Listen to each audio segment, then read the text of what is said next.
সুবর্ণপুর রাজ্যের সকালগুলো অন্যরকম ছিল। সূর্য উঠলেই সোনালি রোদের ঝিলিক পড়ত রাজপ্রাসাদের চূড়ায়, আর প্রজাদের ঘরে ঘরে বাজত জীবনের কোলাহল। কিন্তু সেই সকালেই রাজপ্রাসাদের উঁচু বারান্দায় দাঁড়িয়ে থাকা এক তরুণীর চোখে ছিল গভীর এক শূন্যতা। রাজকুমারী মায়া, রাজ্যের একমাত্র কন্যা, সৌন্দর্য আর শিক্ষায় অতুলনীয়, অথচ তার হৃদয়ে ছিল বন্দী রাজকীয় নিয়মে, দায়িত্বে আর অদৃশ্য শেকলে। সে জানত তার জীবন তার নিজের নয়। রাজ্যের ভবিষ্যৎ, রাজনীতির জোট, শক্তির হিসাব সবকিছুর ভার তার নামের সঙ্গে জড়িয়ে। নিচে দূরে দেখা যাচ্ছিল সুবর্ণপুর নদী। সেই নদী রাজ্যের প্রাণ, আর সেই নদীর পাড়েই প্রতিদিন ভোরে আসে এক তরুণ, আর্য। আর্য গরীব কিন্তু গর্বিত। তার বাবা একজন সাধারণ মাঝি ছিলেন, যিনি ঝড়ে নৌকা ডুবে মারা যান। সেই থেকে আর্য একাই সংসার সামলায়। সকালে নদীতে মাছ ধরে, বিকেলে কাঠ কেটে বাজারে বিক্রি করে। তার পরনে দামি কাপড় নেই, কিন্তু চোখে আছে স্বপ্ন। সেদিন রাজপ্রাসাদে উৎসবের প্রস্তুতি, রাজকুমারীর জন্মদিন। রাজা প্রতাপ সিংহ ঘোষণা দিয়েছেন, রাজ্যের দরিদ্রদের জন্য খাদ্য বিতরণ হবে। সেই খাদ্য নৌকায় করে নদী পেরিয়ে আনতে হবে। আর্য কাজ পায়। প্রথমবার সে রাজপ্রাসাদের এত কাছে আসে। নৌকা ভিড়তেই সে মাথা নিচু করে দাঁড়ায়। হঠাৎ কেউ ওপর থেকে তাকিয়ে আছে, সে টের পায়। অজান্তেই চোখ তুলে তাকায়। ঠিক তখনই চোখাচোখি। মায়ার বুকটা কেঁপে ওঠে। সে বহু রাজপুত্র দেখেছে, সাজানো কথা, হিসেবি হাসি। কিন্তু এই চোখ দুটো আলাদা, ক্লান্ত কিন্তু সৎ, দরিদ্র কিন্তু ভাঙা নয়। আর্য থমকে যায়। সে জানে না কে এই মেয়ে, শুধু জানে এত শান্ত চোখ সে কোনোদিন দেখেনি। এক মুহূর্ত, তারপরই প্রহরীর ধমক, এই নিচে তাকিয়ে থাক। আর্য মাথা নামিয়ে নেয়। নৌকা সরিয়ে নেওয়া হয়, কিন্তু সেই এক মুহূর্তে দুজনের মনে কিছু একটা জন্ম নেয়, নামহীন, অচেনা। সন্ধ্যায় রাজকুমারী মায়া নিজের কক্ষে বসে থাকে। বাইরে উৎসবের আলো, ভেতরে অস্থির মন। বারবার সেই চোখ দুটো ভেসে উঠছে। সে নিজের মনেই ফিসফিস করে, সে কে? অন্যদিকে নদীর পাড়ে বসে আর্য। তার বন্ধু তাকে জিজ্ঞেস করে, কিরে, আজ এত চুপ কেন? আর্য হালকা হেসে বলে, জানি না, আজ নদীটা একটু অন্যরকম লাগছে। কিন্তু সে জানে নদী নয়, তার ভেতর কিছু বদলে গেছে। রাতে রাজা প্রতাপ সিংহ ঘোষণা দেন, রাজকুমারীর জন্য শিগগিরই যোগ্য রাজপাত্র খোঁজা হবে। মায়ার বুক ধক করে ওঠে। সে জানে এই ঘোষণার মানে কি। আর ঠিক সেই রাতেই সুবর্ণপুরের আকাশের নিচে দুই ভিন্ন পৃথিবীর দুই মানুষ না জেনেই একে অপরের জীবনের সবচেয়ে বড় ঝড়ের পথে পা রাখে। এটাই ছিল নিষিদ্ধ প্রেমের শুরু। সুবর্ণপুর রাজ্যের দিনগুলো আবার স্বাভাবিক হয়ে এসেছে, কিন্তু দুটি হৃদয়ের ভেতরে অস্বাভাবিক ঢেউ উঠছে। রাজপ্রাসাদের উঁচু দেয়াল আর নদীর কাদামাটির পাড়, এই দুয়ের মাঝখানে যে কতটা দূরত্ব তা শুধু মাপলে বোঝা যায় না। তবু সেই দূরত্ব পেরিয়েই এক অদৃশ্য টান দিনে দিনে শক্ত হচ্ছে। রাজকুমারী মায়া আজকাল ভোরে ঘুম ভাঙতেই বারান্দায় চলে আসে। আগে সে সূর্য দেখত, এখন সে নদী দেখে। নদীর পাড়ে চোখ বুলিয়ে খোঁজে একটি পরিচিত অবয়ব, আর্য। সে নিজেও জানে না কেন, কিন্তু প্রতিদিন সে অপেক্ষা করে সেই নৌকাটার, সেই সাধারণ ছেলেটার। রাজকীয় জীবনে যার কোনো জায়গা থাকার কথা নয়। একদিন সকালে মায়া তার দাসী চন্দ্রাকে ডেকে বলে, আজ নদীর দিকে যাওয়ার ব্যবস্থা করো। চন্দ্রা অবাক হয়, রাজকুমারী, আপনি তো কখনো ওদিকে যান না। মায়া শান্ত স্বরে বলে, আজ যেতে ইচ্ছে করছে। রাজপ্রাসাদের বাইরে বের হওয়া সহজ নয়, তবু জন্মদিনের উৎসবের পর রাজা কিছুটা উদার ছিলেন। কঠোর প্রহরার মধ্যেই মায়া নদীর ঘাটে আসে, আর সেই মুহূর্তেই আর্য তাকে দেখে। তার বুকটা ধক করে ওঠে। সে বুঝতে পারে এই সেই মেয়ে। কিন্তু এবার সে শুধু সুন্দর নয়, সে ভয়ঙ্কর, কারণ তার কপালে রাজকুমারীর টিকা, তার চারপাশে অস্ত্রধারী সৈন্য। আর্য দ্রুত মাথা নিচু করে, কিন্তু মায়া থামে। সে ইচ্ছা করেই আর্যের নৌকার কাছে যায়। কণ্ঠে রাজকীয় দৃঢ়তা, তবু চোখে অচেনা নরম ভাব। এই নৌকাটা কি তোমার? আর্য কাঁপা গলায় বলে, জি, জি রাজকুমারী। নদীটা কি খুব গভীর? আর্য একটু অবাক হয়। কিছু জায়গায় গভীর, কিছু জায়গায় শান্ত। মায়া হালকা হাসে, মানুষের জীবনও কি এমন? এই প্রশ্ন আর্যের ভিতর কাঁপন ধরায়। সে সাহস করে চোখ তোলে। প্রথমবার সে ঠিক করে মায়ার চোখের দিকে তাকায়। জি, সে বলে, কিছু জীবন খুব গভীর, আবার কিছু জীবন শান্ত হলেও ঢেউয়ের ভয় থাকে। মায়া থমকে যায়। কেউ কোনোদিন তার সঙ্গে এমন কথা বলেনি। সে বুঝতে পারে এই ছেলে শুধু গরিব নয়, সে গভীরও। প্রহরীরা অস্থির হয়ে ওঠে। একজন এগিয়ে এসে বলে, রাজকুমারী, সময় হয়ে গেছে। মায়া মাথা নেড়ে চলে যায়, কিন্তু যাওয়ার আগে সে বলে, নৌকাটা ভালো করে দেখাশোনা করো। এই কথাটুকুই আর্যের সারা দিনের শক্তি হয়ে যায়। সেই দিন থেকে এক অদ্ভুত নিয়ম শুরু হয়। মায়া মাঝে মাঝে নদীর ঘাটে আসে, কথা হয় খুব অল্প, কখনো নদী নিয়ে, কখনো আকাশ নিয়ে, নাম ছাড়া, পরিচয় ছাড়া, তবু প্রতিটি কথায় জমে ওঠে এক অদৃশ্য বন্ধন। আর্য জানে এটা ভুল, রাজকুমারীর দিকে তাকানোও তার অপরাধ, কিন্তু হৃদয় কি নিয়ম মানে? একদিন সাহস করে সে জিজ্ঞেস করে, আপনি কি কখনো ভয় পান না? মায়া একটু চুপ করে থাকে, তারপর বলে, আমি প্রতিদিন ভয় পাই, কারণ আমার জীবন আমার হাতে নেই। আর্য নিচু স্বরে বলে, আমার জীবন আমার হাতে, কিন্তু আমি অনেক কিছুই পাই না। এই কথায় মায়ার চোখ ভিজে ওঠে। সেদিন সন্ধ্যায় রাজপ্রাসাদে বড় সভা বসে। রাজা প্রতাপ সিংহ ঘোষণা দেন, পার্শ্ববর্তী রাজ্য চন্দ্রগড়ের যুবরাজ বীরেন্দ্র সিংহ রাজকুমারী মায়াকে বিবাহের প্রস্তাব পাঠিয়েছেন। সভাঘর আনন্দধ্বনিতে ভরে যায়। সবাই জানে এই বিয়ে মানে শক্তিশালী জোট। কিন্তু মায়ার বুকের ভেতর যেন কিছু ভেঙে পড়ে। রাতে সে ঘুমাতে পারে না। বারান্দায় দাঁড়িয়ে নদীর দিকে তাকায়। অন্ধকারে কিছু দেখা যায় না, তবু সে জানে আর্য কোথাও আছে। অন্যদিকে খবরটা আর্যের কানেও পৌঁছে যায়। বাজারে লোকজন কথা বলছে, রাজকুমারীর বিয়ে হবে। রাজা খুব খুশি। আর্য চুপচাপ নদীর পাড়ে বসে থাকে। তার হাতের জাল ছিঁড়ে গেছে, কিন্তু সে টের পায় না। বুকের ভেতর শুধু একটাই কথা ঘুরছে, আমি তো জানতাম, তবু কেন এত ব্যথা লাগছে? সেই রাতে মায়া প্রথমবার সিদ্ধান্ত নেয়। সে জানে না কি করবে, শুধু জানে এই নীরবতা সে আর সহ্য করতে পারবে না। আর ঠিক তখনই রাজপ্রাসাদ আর নদীর মাঝখানে দাঁড়িয়ে থাকা এই প্রেম গল্প নতুন এক মোড়ে পৌঁছতে চলেছে, যেখানে ভালোবাসা আর বিদ্রোহ মুখোমুখি হবে। সুবর্ণপুরে তখন উৎসবের প্রস্তুতি চলছে, কিন্তু সে উৎসব আনন্দের নয়, রাজনীতির। রাজপ্রাসাদের দেয়ালে নতুন পতাকা টাঙানো হচ্ছে, সৈন্যদের কদম মিলিয়ে মহড়া চলছে। সবাই জানে চন্দ্রগড়ের যুবরাজ বীরেন্দ্র সিংহ আসছেন। কিন্তু রাজকুমারী মায়ার ঘরে আলো জ্বলে নিভে যায়, আবার জ্বলে। তার মন অস্থির। জানালার পাশে দাঁড়িয়ে সে নদীর দিকে তাকিয়ে থাকে। আজ তাকে আর্যকে দেখতে হবে। আজ না বললে হয়তো আর কোনোদিন বলা হবে না। রাত গভীর হলে চন্দ্রাকে ডাকে মায়া, চন্দ্রা, আমি একটু বাইরে যেতে চাই। চন্দ্রা আতকে ওঠে, এত রাতে রাজা জানলে? আমি রাজকুমারী, মায়া ধীরে বলে, কিন্তু আজ আমি শুধু একটা মেয়ে। চন্দ্রা চুপ করে থাকে। সে বুঝতে পারে এই সিদ্ধান্ত আর ঠেকানো যাবে না। নদীর পাড়ে বাতাস থমথমে।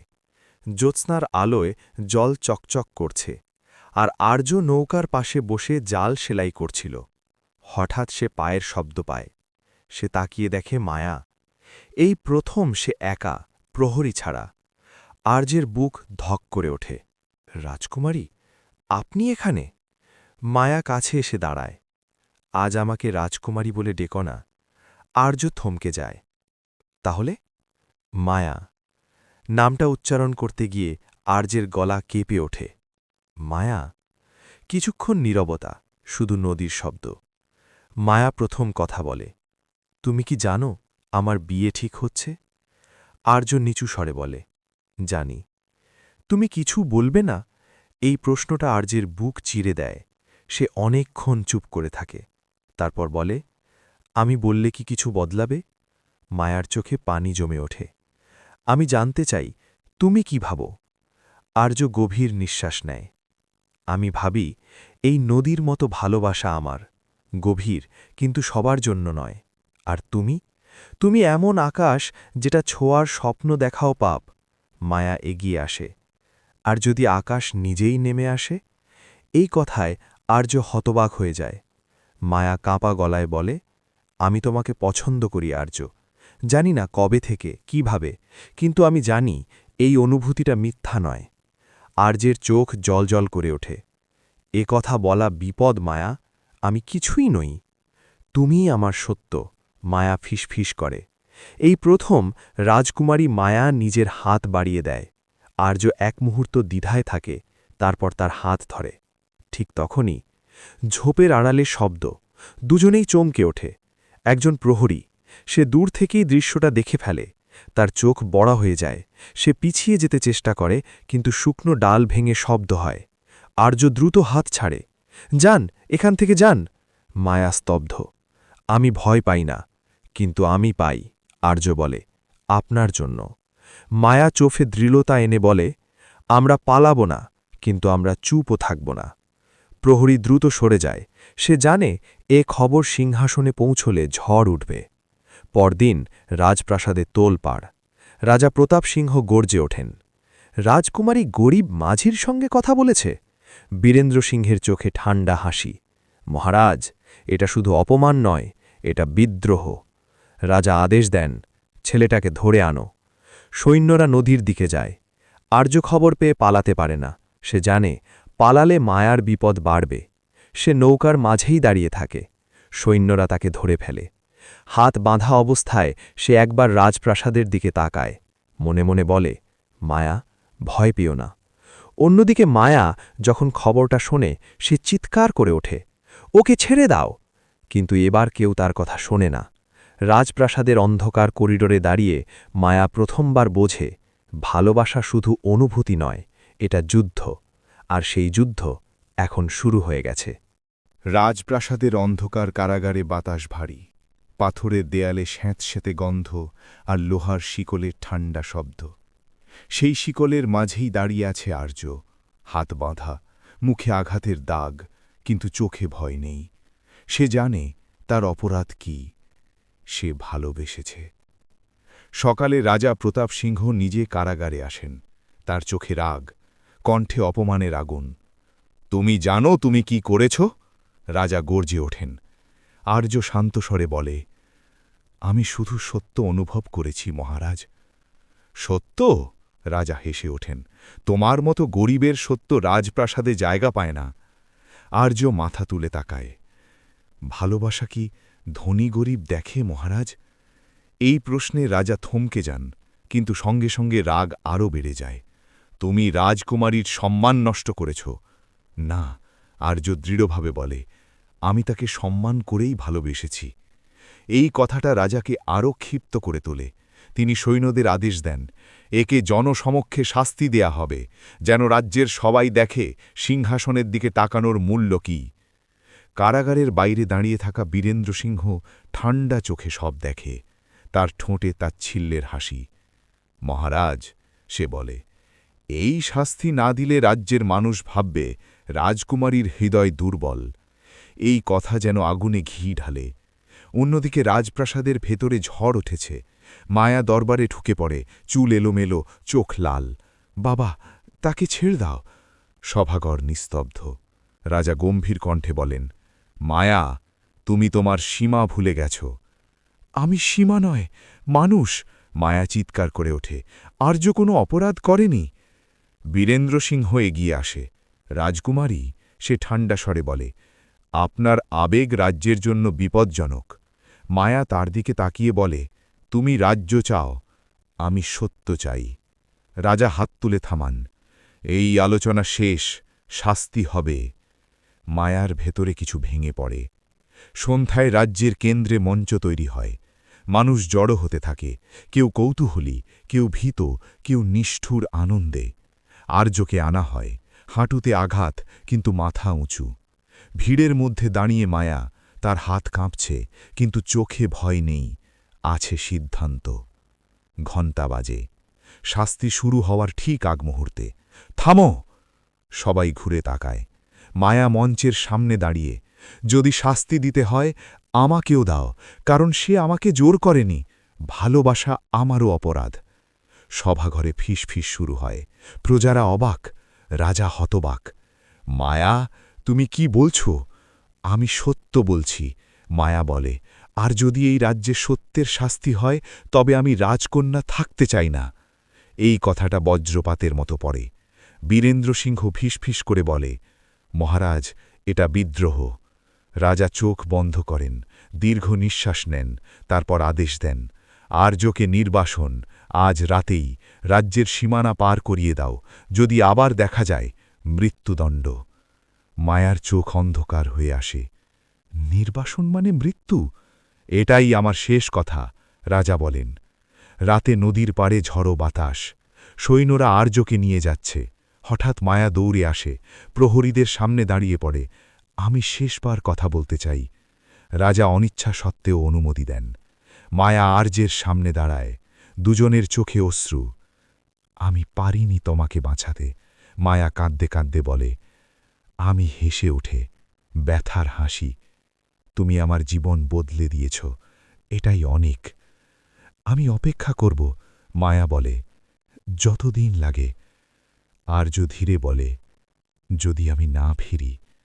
মায়া তার কপাল ছুঁয়ে বলে, তাহলে এই রাজ্যটাই আমার কারাগার হবে। সৈন্যরা আর্যকে নিয়ে যায়, অন্ধকারে তার ছায়া মিলিয়ে যায়। নদীর পাড়ে একা দাঁড়িয়ে থাকে মায়া। এই রাতেই সে বুঝে নেয়, ভালোবাসা শুধু অনুভূতি নয়, এটা রক্ত দিয়ে লেখা অঙ্গীকার। আর সামনে যা আসছে তা হবে আরও ভয়ঙ্কর। সুবর্ণপুরের সীমানা পেরোনোর সময় রাত প্রায় শেষ। আকাশের এক কোণে ফিঁকে আলো, ভোর আসছে। কিন্তু আর্যের জীবনে সেই ভোর আলো নয়, অজানা অন্ধকার। সৈন্যরা তাকে নদীর শেষ ঘাটে নামিয়ে দেয়। একজন কঠোর কণ্ঠে বলে, এই সীমার ওপারে আর এক পা দিলেই তুমি সুবর্ণপুরের শত্রু। আর্য পিছনে তাকায়। দূরে রাজপ্রাসাদের চূড়া অন্ধকারে ডুবে আছে। কোথাও মায়া আছে, এই ভাবনাটাই তাকে দাঁড়িয়ে থাকতে শক্তি দেয়। সে সীমা পেরিয়ে যায়। সৈন্যরা ফিরে যায়। আর্য একা। চারদিকে অচেনা জঙ্গল, পাহাড়ি পথ, পেট খালি, শরীর ক্ষতবিক্ষত। তবু সে হাঁটে, কারণ থামা মানেই হার। 3 দিন 3 রাত সে জঙ্গলে ঘোরে, কখনো ফল খায়, কখনো নদীর পানি। এক রাতে জ্ঞান হারিয়ে পড়ে যায়। যখন চোখ খোলে সে দেখে আগুন জ্বলছে, চারপাশে কিছু অচেনা মুখ। এক বৃদ্ধ লোক সামনে এগিয়ে আসে।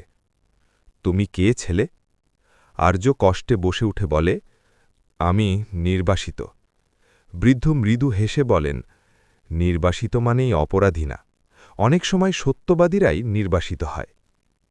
এই মানুষগুলো পাহাড়ি গ্রাম রুদ্র পাহাড়ের বাসিন্দা।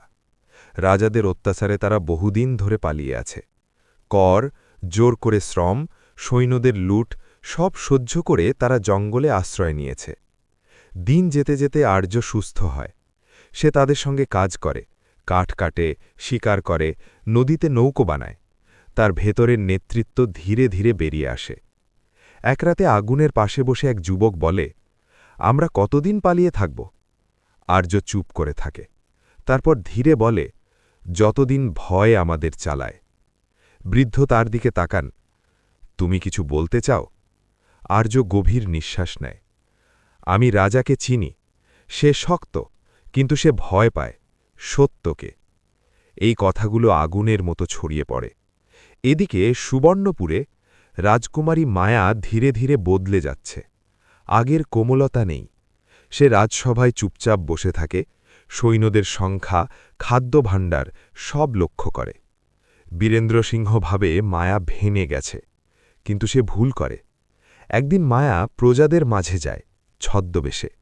দেখে কর আদায় কান্না, অনাহার, লাঠির আঘাত। এক বৃদ্ধা কাঁদতে কাঁদতে বলে, রাজ্য আমাদের না, আমরা রাজ্যের দাস। এই কথা মায়ার বুক চিরে যায়। সেই রাতে সে সিদ্ধান্ত নেয়, সে আর শুধু অপেক্ষা করবে না। গোপনে সে চন্দ্রার মাধ্যমে বার্তা পাঠায় সীমান্তের দিকে। অনেক কষ্টে সেই বার্তা পৌঁছায় রুদ্র পাহাড়ে। বার্তায় লেখা, আমি অপেক্ষা করছি না, আমি প্রস্তুত হচ্ছি। চিঠি পড়ে আর্য স্তব্ধ হয়ে যায়। সে বুঝে যায় এই লড়াই শুধু তার ভালোবাসার নয়, এই লড়াই রাজ্যের মানুষের। রুদ্র পাহাড়ে ধীরে ধীরে লোক জড়ো হতে থাকে। কৃষক, মাঝি, সৈন্য পালানো লোক সবাই অত্যাচারে ক্ষুব্ধ।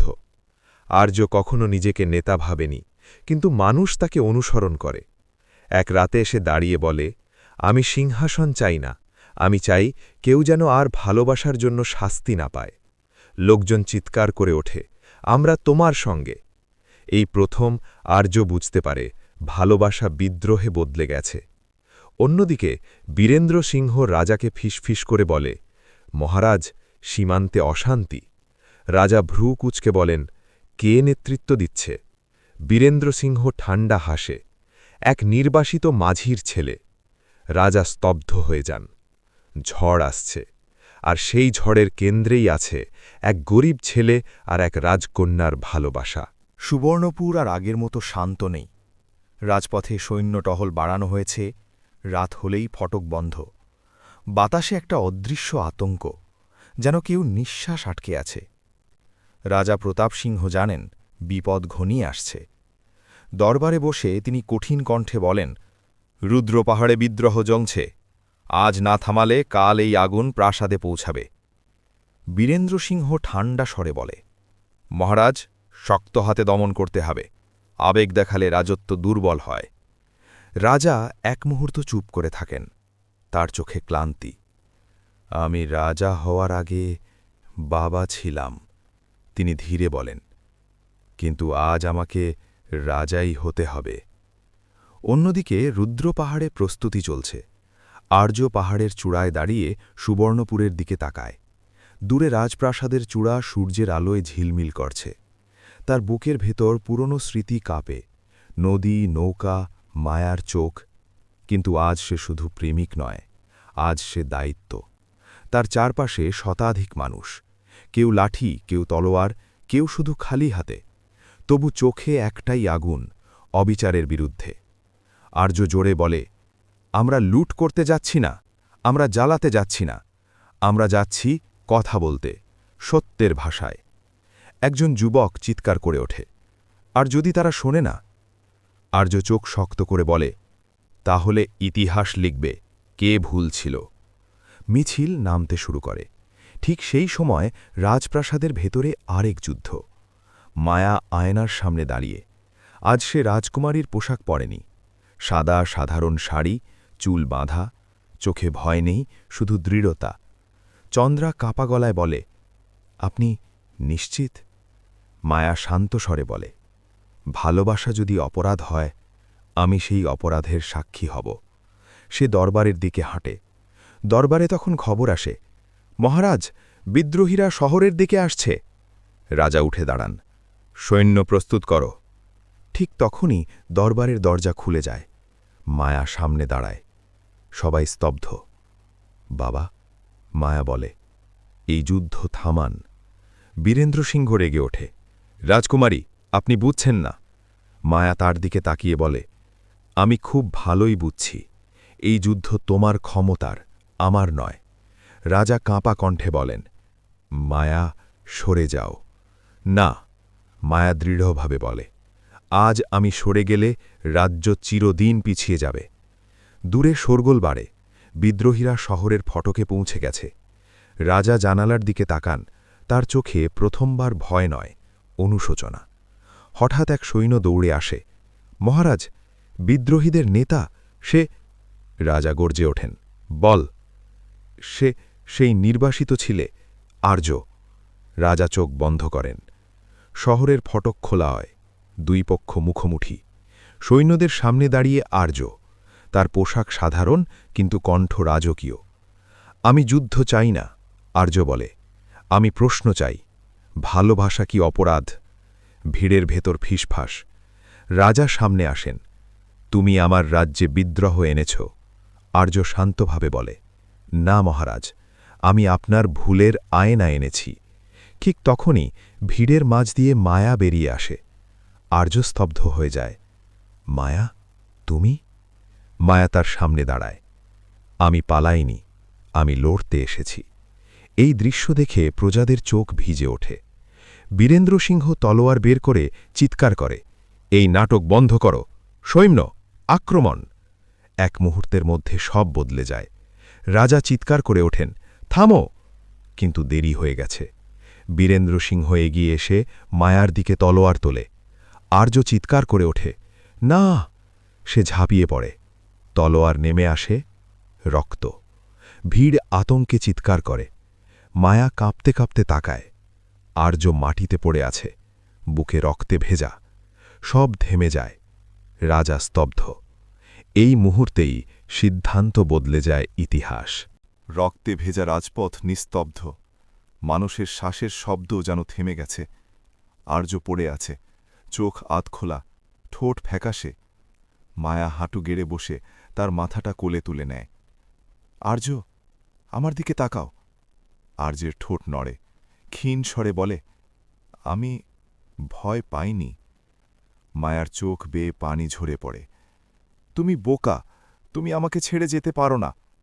চারপাশে সৈন্যরা স্তব্ধ, বিদ্রোহীরা হতবাক, কেউই আর তলোয়ার তুলছে না।